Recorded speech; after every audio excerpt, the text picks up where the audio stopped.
కాసే శారీస్ ఎల్ఎస్కేనండి. ఈరోజు మనం చూడబోయే కలెక్షన్ వచ్చేసి ఇది కలంకారీ ప్యాటర్న్ అండి. శారీ మొత్తం కూడా మంచిగా రోజ్ ఫ్లవర్ డిజైన్స్తో ఉంటుందండి. ఇట్లా లీవ్స్తో ఉంటుంది డిజైన్.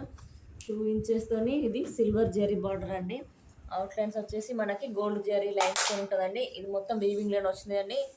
ఇది మాత్రం ప్రింటెడ్ కాదండి. 2 సైడ్స్ కూడా మంచిగా జెరీ బార్డర్ ఇచ్చారండి. ఇది చాలా అంటే చాలా బాగుందండి. ఈ గ్రీన్ కలర్ వచ్చేసి మీకు వీడియోలో లైట్గా కనిపిస్తుంది కావచ్చు, కానీ కలర్ మాత్రం మంచిగా బ్రైట్గా ఉంటుందండి. కలర్ మాత్రం అస్సలు మిస్ చేసుకోకండి. ఇది లిమిటెడ్ స్టాక్ ఉందండి. ఇది వచ్చేసి మనకు బ్లౌజ్ పార్ట్ అండి. ఇది బ్లౌజ్ పార్ట్ వచ్చి మనకి స్మాల్ డిజైన్స్ ఫ్లవర్ డిజైన్తో ఇచ్చారండి. దీనికి కూడా 2 సైడ్స్ ఇలా జెరీ బార్డర్ వచ్చిందండి. ఇది మంచి నీట్ ఫినిషింగ్లో ఉందండి. ఇది మాత్రం ఇది 2 ఇంచెస్ది ఇది సిల్వర్ జెరీ లైన్స్ అండి. ఇది విత్ గోల్డ్ జెరీ లైన్స్తో వచ్చిందండి. అవుట్ లైన్స్ చూస్తే కనుక